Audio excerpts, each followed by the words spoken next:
Though I will talk about how great AI is, you've got to be really careful and do not rely on it.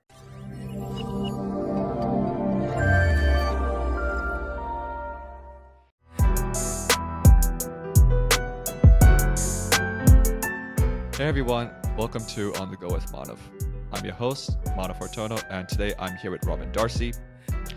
I know Robyn through my current job, and we've worked together in strategy and insights through data analytics. I have the honor to actually interview her today because I was very interested to actually know a lot more about her career journey, from how she started off with data and is now the head of data at AMV BBDO. And I'll now let Robyn introduce a bit more about herself, and we will take it from there. Hi. Yes, I'm Robyn. I'm currently head of data at AMV BBDO. I mainly work in turning data and insights into creative strategies and creative storytelling. So basically trying to convince people that data is not just numbers and it can be cool and fun and exciting, but above all actionable. So that's kind of my general spiel. But yes, I also had the joy of freelancing with Manav a few months ago, and I consider him a good friend and someone that everyone should be listening to and getting inspired by. I appreciate the words, Robyn. This conversation talks a lot about your journey in data. And one reason why I really wanted to interview you is because you're very up to date with the trends that's going on with data and AI. It's something that's very, I guess, modern now. It's something that everyone should be maybe paying attention to. So could you please tell us, when did your interest in AI start? In AI or data generally? I'd say both. So let's start with data and we'll probably go into AI after. Okay, so from a data point of view, it was always something I was interested in, but, and I know this is quite a random one, I got a lot more interested in it from a career perspective, pretty much in the kind of political climate around 2015, 2016. I graduated in 2016 when Brexit was obviously dominating the news all the time. There was Trumpism in the US, the rise of fake news and fake data, and just lies being constructed as facts, essentially. I couldn't really get my head around the fact that there was so much misinformation. And that started me looking into how data is presented and the integrity of data and the power it essentially has. And I think that's kind of how it started, really. I knew I always wanted to work in something related to advertising or the creative industries. But I think looking at data allowed me to use both sides of my brain, essentially. So the logical side and the creative side. So I think that interest helped me find a niche.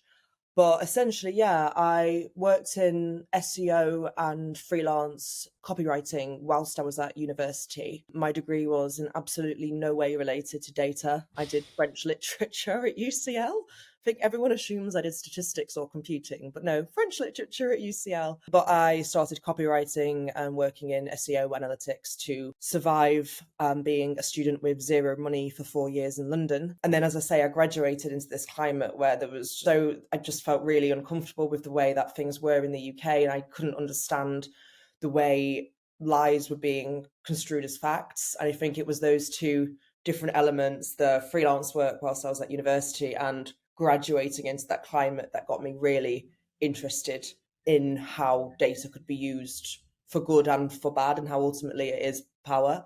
So that's how, I ended up in my first role as an insights analyst at a comms agency. Very nice. That's really cool. And again, I like how you said that you did a degree in French literature that has no relevance to, what do you do right now in data and analytics.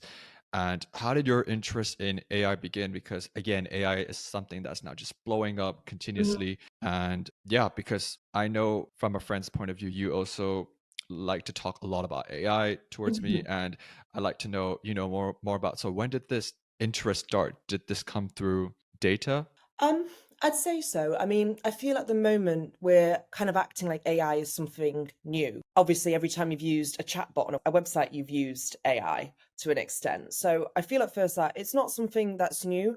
I feel it's something that's been democratized and made more accessible.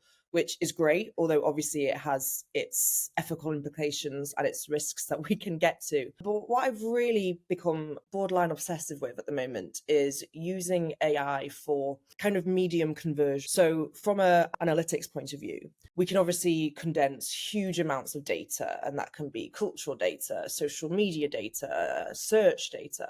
But what's really good about AI is it's a lot quicker to now turn that data into something that's more digestible and more interesting. So you could have 20,000 social media conversations, and you could turn all of that into a 3-minute video or 4-minute audio or an image or an animation that summarizes that all at once. So that's kind of one of the main things I think you can use AI for, is medium conversion and making tons of data more accessible, more interesting, more digestible, but also using it for the actual analysis.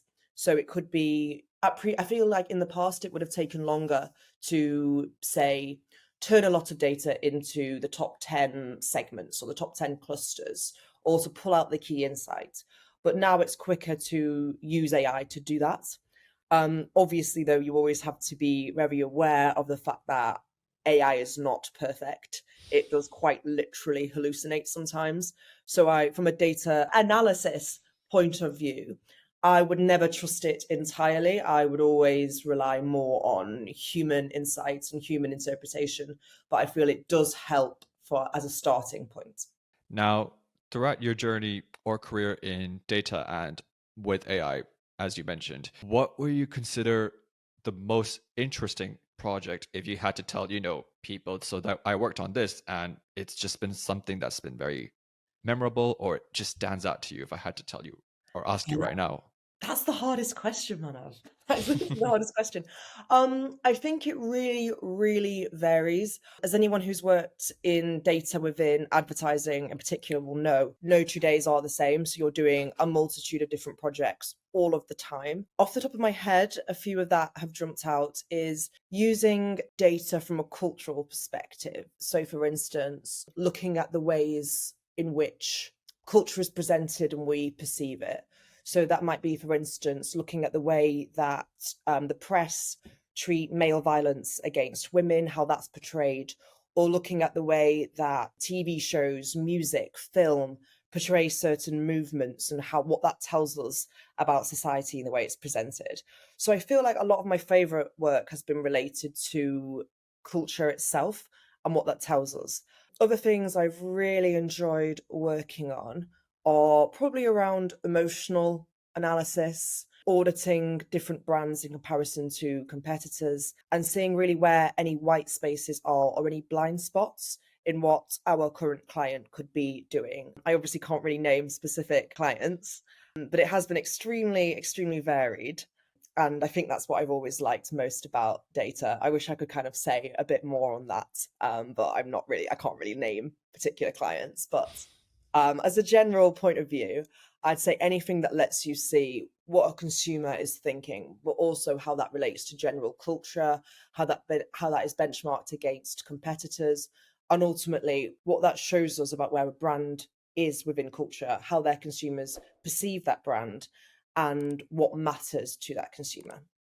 That is very insightful. I just felt like the way you explained that was in a very simple way, because again, when I think of data, I think it's very overwhelming. It's huge. It's just growing, and same with AI. So you actually I can now apply that to my work in a sort of way, because Definitely. and it was very like meaningful how you said that, with in relevance to culture and in relevance to how people, I guess, process information. I just find that very fascinating in a way, and it's something Yeah. that it's culturally relevant, Yeah. as you said. For instance, one that was relatively recent, a few months ago, was analysing how a brand was seen culturally. So not from a consumer point of view, but how it was perceived in culture. So that would be, for instance, looking at the way that the brand was presented in music. When was it referenced in lyrics? And segmenting all those lyrics that mention this brand from the 1980s up till now, and seeing where the main themes were, which genre of music the brand was most mentioned in, even which singers and bands mentioned the brand most. So that was really fascinating. And another similar one was looking at the way Gen Zs in the UK were perceiving money, and essentially looking over a 12-month period, looking at conversations and search data around when this audience were anxious about money and what was causing that stress. So you'd say identify for each month the top things that were stressing this audience out and the top emotions and moods that were most prominent within that time frame. So again, I know that's not giving away too much, but that's kind of a general examples of how you can use data to really understand not just who an audience is from a consumer point of view, but what's mattering to them culturally as well. I feel like the examples you just gave in a way kind of just tells us how it's relatable to everyone no matter what.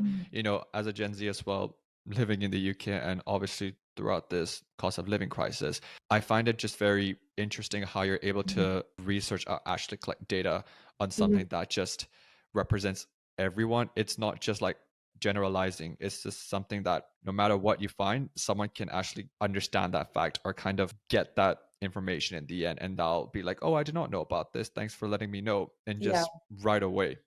Yeah. And I take a very I take a very non-siloed approach to data. I never feel you should use one data set at once. So for instance, one piece was around use of the word sorry in culture.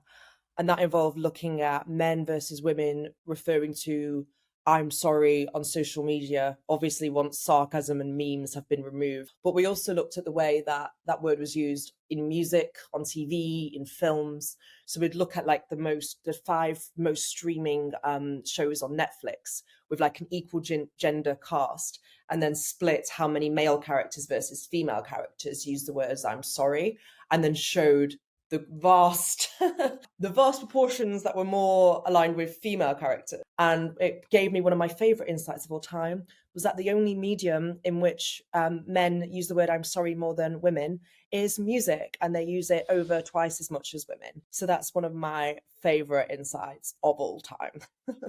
I actually did not know that, so that is very interesting, and now Oh. I'll take that forward if I'm ever listening to a music piece that has the lyrics I'm sorry from a male artist. That's pretty cool. Honestly, Manav, I will send you the link to this. It was fascinating. And more from a kind of brand or client perspective, it's also interesting to use data to see what a brand can be a cultural stand-in for. So for instance, people using a brand to kind of sum up a meaning or to describe how they're feeling. I always feel like when a brand has that kind of cultural resonance, that also leads to brilliant insight and brilliant strategies. So it's all about understanding what people perceive this brand to be, not just from a consumer point of view, but how they see that as a stand-in to speak to a much bigger meaning or experience.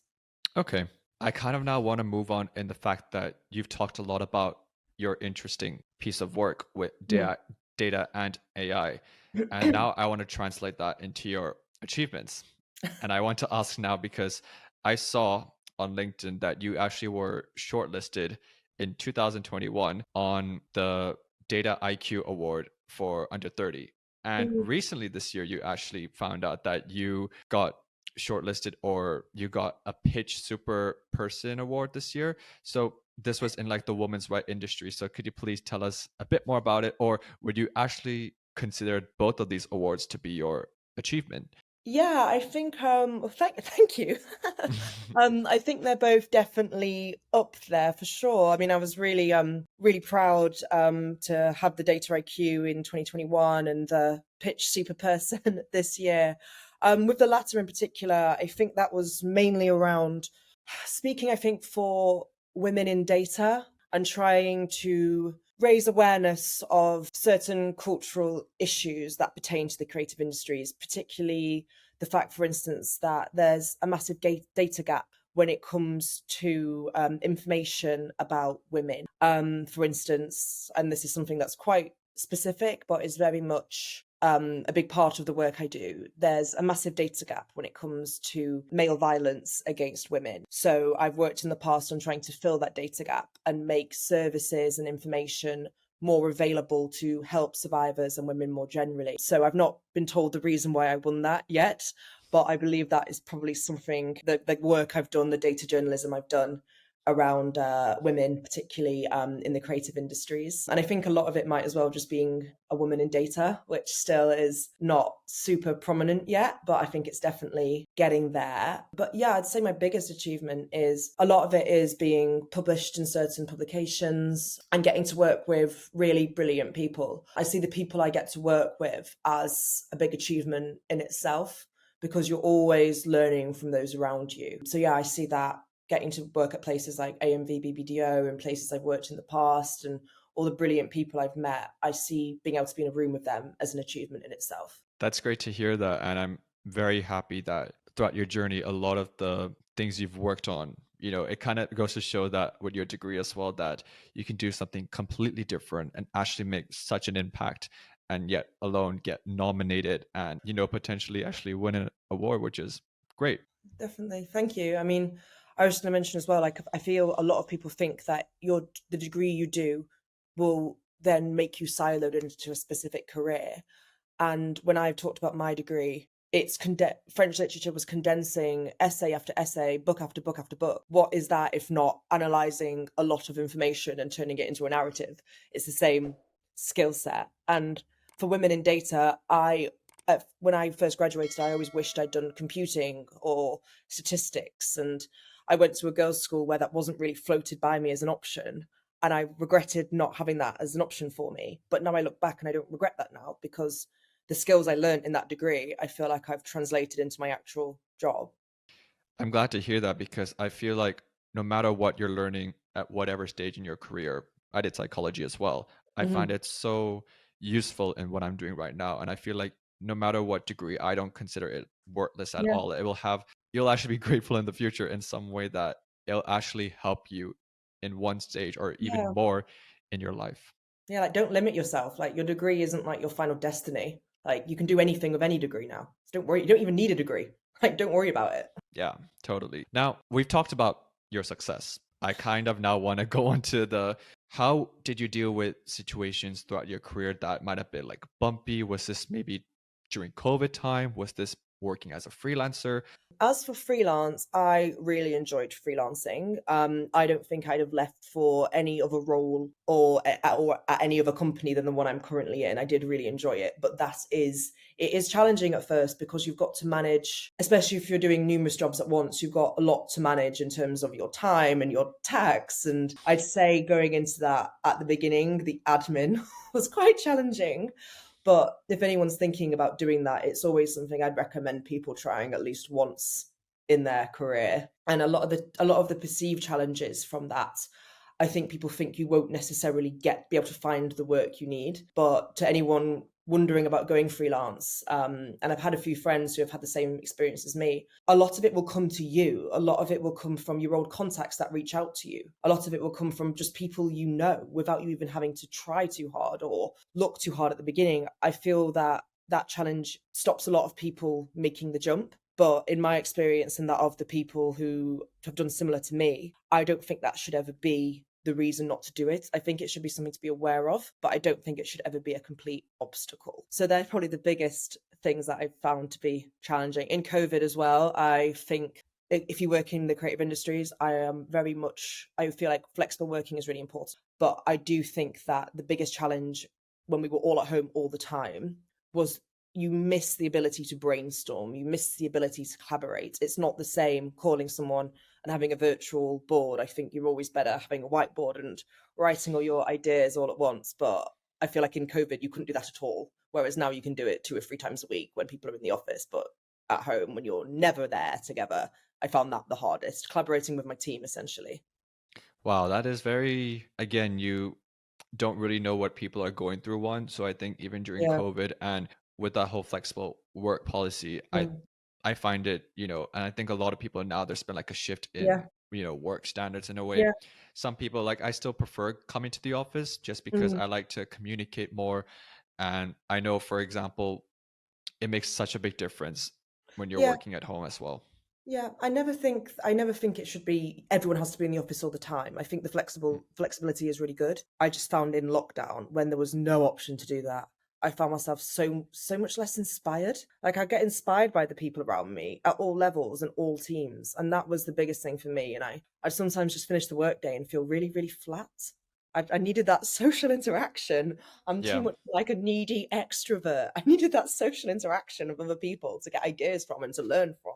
That's actually pretty cool in the way how you said that people can inspire you in a way with how you use data. Because when I think of data, I'm like, okay, that's very the exact opposite. I kind of assume that you need to be creative to use, like data. I don't think it comes through people, but it actually does in a way. And I've actually also learned that through my experiences as well, that Yeah. anything with people that has such a big impact with how you communicate, they can motivate you, it's Well, unlimited. definitely. I mean, even the other day, I was doing an AI masterclass at work, and one of my colleagues was talking about Taylor Swift. So I was like, okay, so to show how you can do emotional analysis, I was like, I'm going to use a fun example. So I basically took all the lyrics from every Taylor Swift album and then pulled out the top 20, 25 emotions for each album and then showed how they kind of flexed and waned over time. And that idea came from me overhearing one of my brilliant colleagues talking about her love for Taylor Swift. So again, that's not a client example, but that was really fun for me. And I got to show it on a board and be really nerdy and quite lame, but I enjoyed it and I think other people did. So I mean, you can do it for any of your favorite artists, I'm sure. So I'll do it for Fall Out Boy for you, Manav. I'm fine if it's like Fall Out Boy or if it's anything. I'm cool with it. Avril Lavigne, you were mentioning Avril Lavigne the other day. You can do it for Avril Lavigne. I mean, anyone at this point. I mean, if it's hip hop or punk or even Bollywood, can you do Yeah, Bollywood? yeah. You can do Like, Bollywood. exactly. Take interest from culture. That's why data's not. People think data's just only, say, for instance, first party data or statistics on a page, and obviously that's hugely important and hugely interesting. But it's so much broader than that. So that actually what you said right now kind of now leads me to my next question, because I actually wanted to cover a lot on COVID-19 and your experience as a freelancer, but we already talked about that. So I now want to go into something that I'm just going to base on what you just said. And that is, what does data mean to you and why is it so important? What makes you love talking about it to people? Because you love talking about it to me as well. So I literally will squawk on. It's quite like, I like, sometimes I'm like, am I too much? And I probably am. But I think it's because I'm quite naturally curious. And I think a lot of the best ideas do come from the best, the best insights. And I just like understanding things. And I think what I've always enjoyed so much about my role was, which I think I started with, is you get to be left-brained and right-brained. So it's not just data for data's sake, like, here's a chart. It's like, okay, but what does that mean? What does that tell you? How can this brand use that? Where are the white spaces? What do we not know about this audience or this group or this perception? What didn't we know about it? So I think it's the sense of like endless curiosity, maybe. That sounds like I'm trying to be very grandiose to explain myself. But that is probably how I would organically explain it. It's, you can often go off on tangents, which I obviously have done multiple times, even throughout this podcast, but you can learn more about something and you can get to the best possible answer, the best possible approach, the best possible creative and strategy by understanding as much as you can, and not drowning yourself in data, but finding the most interesting things that can be easily translated into something actionable. So that's why. And I quite like Taylor Swift lyrics. So so it's anything at this point. You can do anything with it. there's Now, anything. with regards to anything, I kind of want to use that in a way to go to one of my last few questions, Okay. and that is in regards to AI. Again, Chat GPT is exploding now. I mean, we all use it now. I think it's even banned in some places, but Yeah, no, it is for good so reason. It's not like confidentiality in that is, even though I will talk about how great AI is, you've got to be really careful and do not rely on it. yeah.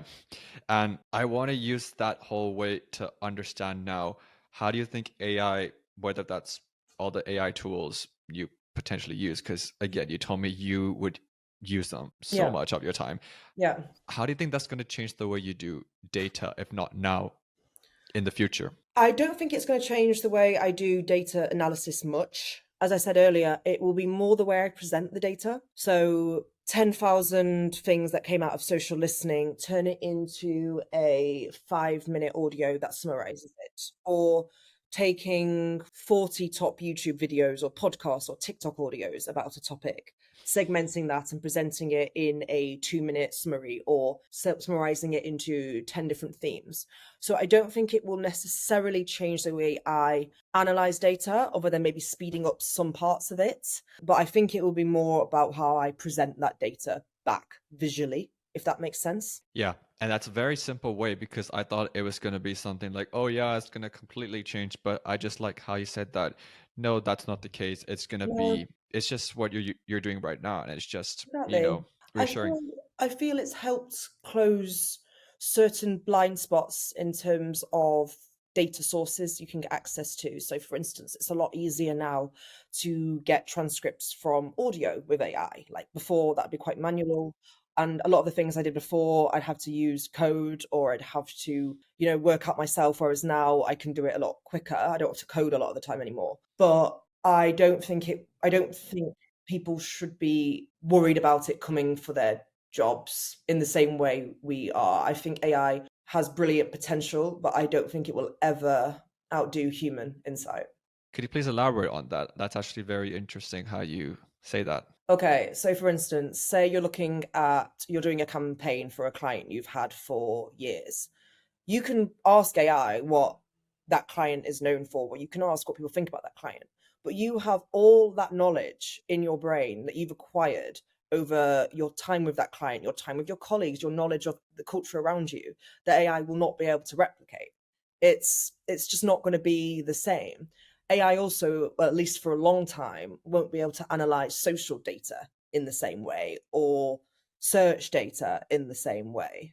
I feel that human intuition and the human brain's ability to see an insight and relate that to something they saw on the news or a podcast they heard or something their friend told them, AI won't be able to do that, at least not yet.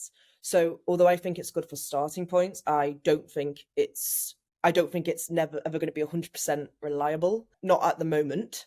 I think the most exciting things that come with AI, in my role at least at the moment, is about turning text data into other forms that are more digestible, or turning a video into a summarizing image or into a summarizing animation. That's the thing that I see as the most exciting at the moment, and what gets the most excitement from colleagues as well and other people when I post about it online. That's cool. I like seeing how passionate you are just talking about data and, AI, and you're like, yeah, it's fine, everything's going well. And it is. I like how positive you are about it. And Yeah. it's good to know. I think one thing that isn't talked about enough, I know the ethics of it talks about in terms of confidentiality, which is really, really important. But I think as we're progressing it, there's certain things we do also need to keep in mind of, like AI should be used to make the world more accessible. It should be used for good and productivity. And when we look at people talking about the negatives, a lot of the stuff I don't see a lot around how it can be damaging to people as well as damaging to companies, if that makes sense. Like there's tools now where you can take a person's face and you can find every picture of that person on the internet. Like think about the real life impacts that's going to have on people. Like there's so many bad things that are going to come out of that, especially for women and marginalized groups. And I just think that isn't being discussed enough as much as it should be as well. Yeah. No, I'm sure in the future, more of these conversations will come to light. I mean, we've Yeah. already seen how social media, now AI and data, it's Hmm. blowing up. So I'm pretty sure the awareness of those things you just mentioned will drive conversations in the future. And again, that'll allow you to sort of extract more data Yeah. information on what was said. Yeah. I mean, we might laugh at pictures of Donald Trump getting arrested with AI, but you've got to have responsibility over it. There's voice cloning now, there's scams, there's deep fakes. Okay. Now, my last question for you is, what's next? What's next? Okay. So as I say, I'm in a relatively new role as head of data at AMV BBDO.